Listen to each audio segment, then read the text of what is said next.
we're Group 12. I'm the interviewer for this group, and today we're going to interview Dr. Heather Canary.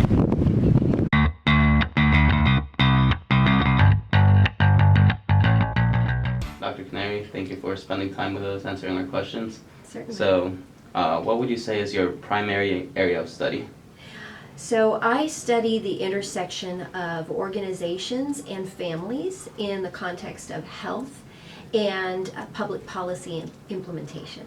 And for research methods, which one is the one you primarily use? I primarily use qualitative methods, although I've done several studies using quantitative methods, and mixed methods are also fun. All right. And as the director of the School of Communication, what would you say your job duties are? Primarily, I work to make sure that the faculty are able to do their jobs with minimal worries and barriers, and make sure that the students are learning in classes that challenge them and that give them the knowledge and the skills that they need for when they graduate from here. It's really kind of just making sure that everybody has what they need to get what they want out of this program, both students and faculty. And how long have you been at SDSU? 2.5 years. What would you say tenure is? Tenure is a process about allowing academics to have a career that is unfettered by the worry that if they study something that their boss doesn't necessarily find important or doesn't agree with, or if they choose to want to change their research trajectory, let's say from something, and teaching trajectory from something that maybe they started early in career, if they have tenure, they have what we call the academic freedom to pursue those professional interests. It is somewhat of a lifetime employment process, but in the past couple of decades, I think a good reform in tenure that has occurred has been where we do, every 5 years, we do post-tenure reviews, so that professors who have tenure and have gone through the process of, yes, you know, your research is rigorous and sustained, your teaching is high quality, you get good evaluations, you're engaged with the campus and with students, they have to maintain that even when they are full professors, and they have a post-tenure review every 5 years to make sure that just because they got it once, you know, you still have to maintain it. That's kind of an internal process that a lot of people don't know about, and they think that once somebody gets tenure then they can kind of stop working, and that's actually a misconception. And we already mentioned that you're the director of the School of Communications, but what would you say that means? So I think that the director of the School of Communication means that I am a transformational servant, and that's how I approach leadership, in that it's a service position. I'm in service to you all, and I'm in service to the faculty, but through that service, my goal is to really transform who you all are and how you see your potentials in life, and the same with the faculty. And in terms of your many career accomplishments, which one are you most proud of? Well, thank you for the compliment, first of all.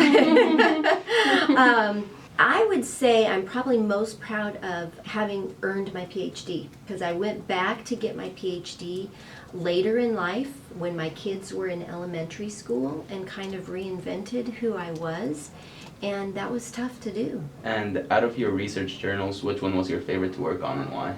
Oh, gosh. So I really love doing research, and every project is kind of like a child. Don't tell my sons. But I would say that one article, it actually came out of my dissertation, so it was early in my career. And I had been working on it and revising it. It had been under review, and I was just completely frustrated because the reviewers didn't seem to understand my point, and they kept wanting me to change it and change it. And I was so frustrated and just thinking and thinking. And it occurred to me one day, sitting in my office, that I had to completely rewrite this article and restructure it and redo everything to make it tell the story that I knew it could tell, And I told my husband, who's also a professor in this department, Dr. Dan Canary, at that time in the morning, I said, I'm rewriting this article, I'm doing it totally from scratch. And he said, oh, that's not a good idea. He said, that's really risky. And I'm like, no, it just has to happen. And I did it all in one day, and I submitted it, and it was accepted.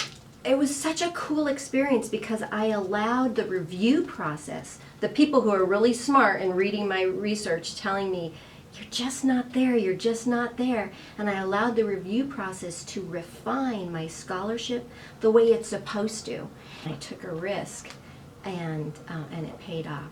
So I think that might be my favorite. Yeah. And outside of teaching at SDSU, which other programs are you a part of, and which areas of communication do these programs use? So before I came here, I was at the University of Utah, and that program was more of a comprehensive department of communication. So they had organizational and family like I do, and health communication, but also broadcasting and journalism and public relations. So it was kind of a combination of our schools of theater, television, and film, and journalism and media studies, and School of Communication all in one roof. That was kind of fun because my colleagues, we could do different things together. You know, it was a little bit more diverse. And finally, what is some advice you have for us aspiring communication students? My advice for you is to take advantage of what your faculty have to offer you and when they challenge you on your assignments.